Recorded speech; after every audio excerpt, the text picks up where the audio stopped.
할렐루야, 사순절 제14일 3월 12일 목요일 영상입니다. 한 선지자라는 제목입니다.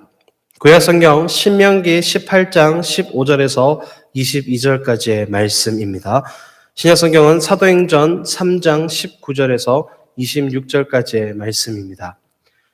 먼저 구약성경 신명기 18장 15절에서 22절까지의 말씀을 함께 봉독하겠습니다.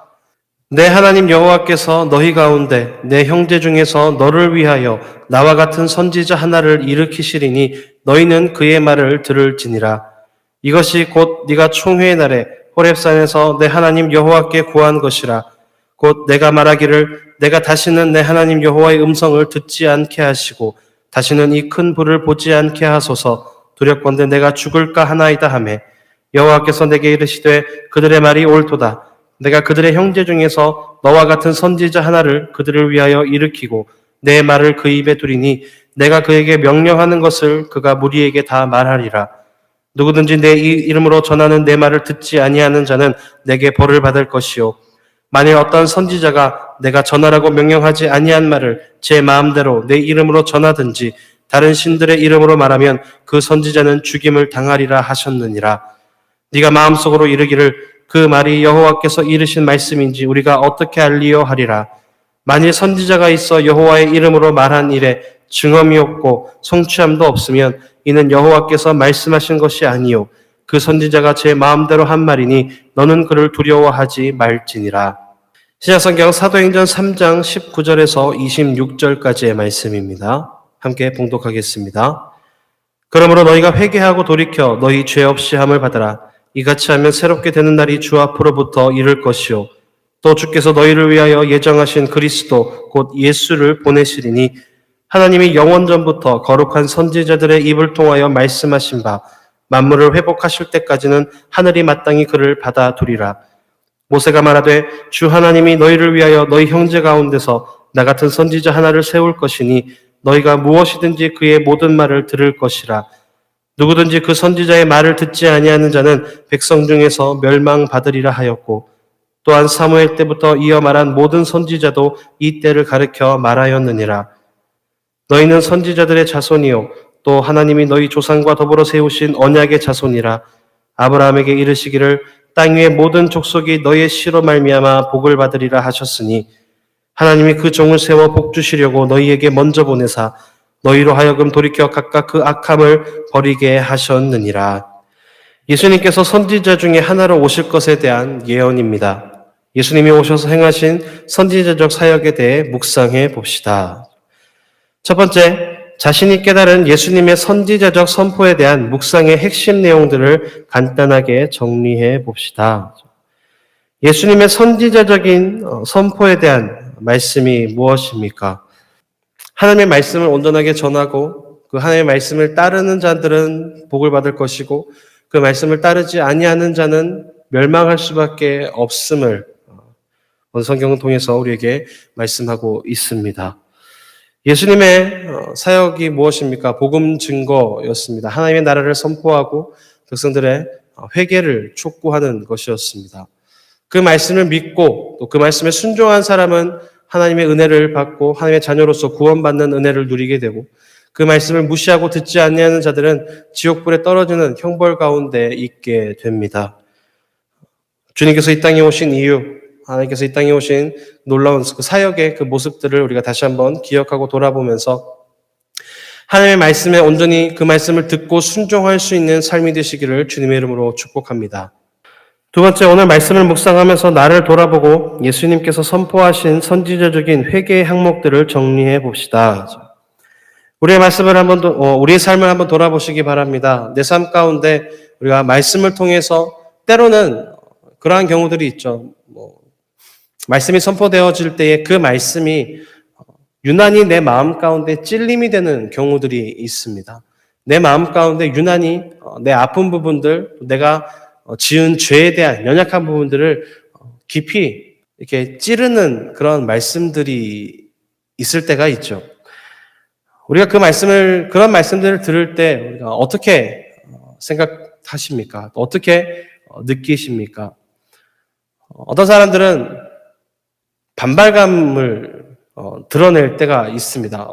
저 목사님이 혹은 저 전도사님이 단위에서 나를 찍어서 나를 겨냥을 해서 저렇게 이야기를 하시나? 그래서 상처받고 또 어려워하고 때로는 그것 때문에 그래서 교회를 떠나는 경우들도 종종 보게 됩니다. 하나님께서 우리에게 선포하신 그 말씀들, 하나님께서 우리에게 전하신 그 말씀들을 들을 때에 우리가 행해야 될, 우리가 가져야 될 자세들은 무엇입니까?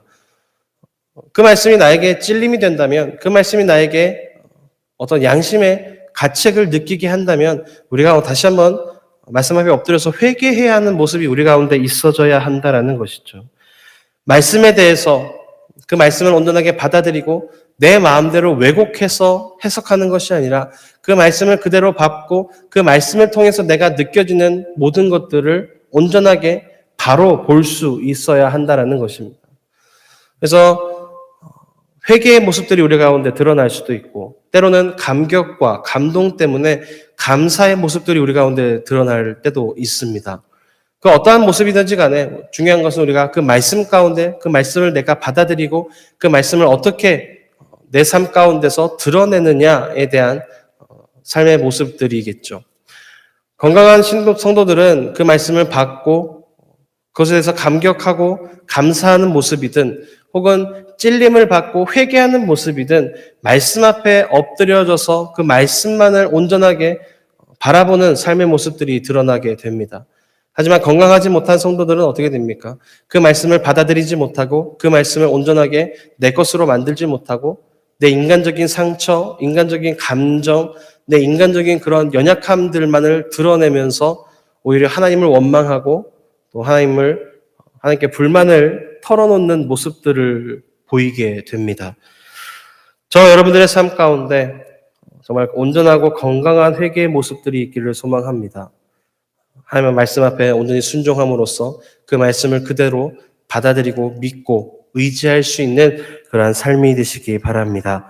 세 번째, 나에게 주시는 선지자적 사명을 어떻게 자부심으로 세우며 살아가야 할까 묵상해 봅시다. 하나님께서 우리 모든 성도 한 사람 한 사람을 선지자로 세우십니다. 왕같은 제사장이고 거룩한 나라고 택하신 족속으로 하나님의 소유된 백성으로 세워주셨습니다. 내가 하나님의 선지자로 세움받고 하나님의 말씀을 증거해야 하는, 복음을 증거하고 전도함에 앞장서야 하는 성도로서 어떠한 자부심이 우리 가운데 있어야 합니까? 이 놀라운 하나님의 능력의 말씀들을 너무나도 부족한 내가 증거하고 전파할 수 있음에 대한 감격이 우리 가운데 있어져야 할 것입니다. 우리가 무엇입니까? 죄인입니다. 죽을 수밖에 없었던 죄인입니다. 하지만 그러한 우리들을 하나님께서 구원해 주시고 복음을 증거할 수 있는 복음 전파자로 세워주셨습니다. 당연히 우리는 이에 대한 자부심을 가지고 살아가야겠죠. 죄인이었던 내가, 죽을 수밖에 없었던 내가 감히 하나님의 말씀을 들고 복음을 증거하고 믿지 않는 사람들에게로 나아가서 이 복음을 전파하고 증거할 수 있는 은혜를 입었음에 우리가 큰 자부심을 가지고 다시 한번 이 말씀에 온전히 순종하며 나아갈 수 있는 삶이 되시기를 주님의 이름으로 축복합니다. 네 번째, 내가 한 가정의 선지자로서 책임지고 행해야 할 오늘의 실천 내용과 삶의 적용을 정리해 봅시다. 선지자라고 해서 거창하게 다른 나라로 가서 미전도 종족이 있는 국가로 가서 선교 활동을 해라라는 것이 아니라, 물론 그러한 사명을 받으신 분들도 있겠지만 각자가 살아가는 그 삶의 현장 속으로 보냄을 받은 선지자임을 기억하시기 바랍니다. 그것이 직장이든, 오늘 제목에서는 가정이라고 표현이 되어 있지만 가정이든 혹은 내 친구와의 관계이든 혹은 학교가 될 수도 있겠죠. 학원이 될 수도 있겠고 어떤 내가 모임을 가지는 동호회 모임이 될 수도 있습니다. 그것이 어떠한 형태가 어떠한 모습이든지 간에 내가 살아가는 그 삶의 현장에서 내가 선지자로서 이 말씀을 어떻게 증거하면서 살아가야 할 것인가, 우리의 실천 내용입니다. 때를 얻든지 못 얻든지 더욱더 복음 증거함에 힘써 앞장서 나아갈 수 있는 삶이죠. 다른 건 아닙니다. 오직 나를 향하신 그 하나님의 사랑에 매여서 그렇게 살아갈 수 있음을 우리가 믿음으로 고백하는 삶이 되기를 소망합니다.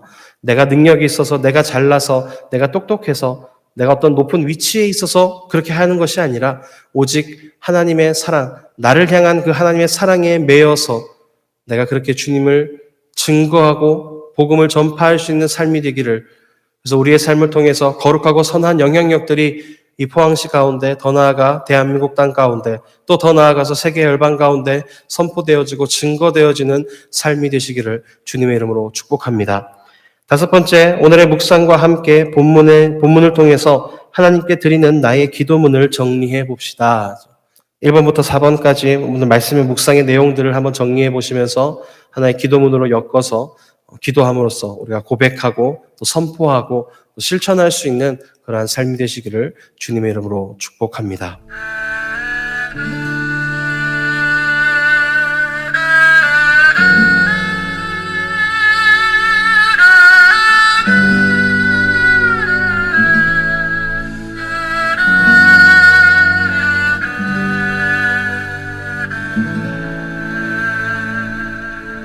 오직 주의 사랑에 매여 내 영 기뻐 노래합니다. 이 소망의 언덕 기쁨의 땅에서 주께 사랑 드립니다.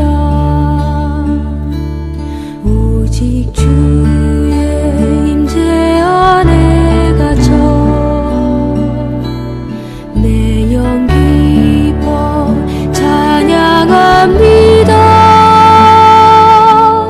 이 소명의 언덕 거룩한 땅에서 주께 경배드립니다. 주께서 주신 모든 은혜 나는 말할 수 없네. 내 영혼 즐거이 주 따르렵니다. 주께 내 삶 드립니다.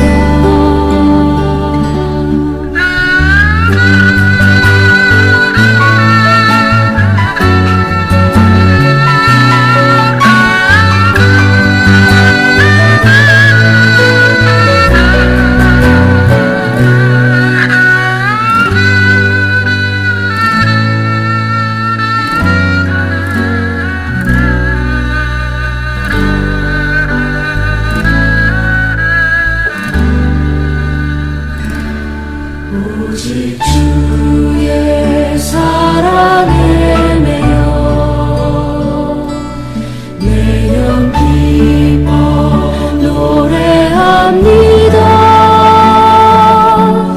이 소망의 언덕 기쁨의 땅에서 주께 사랑 드립니다.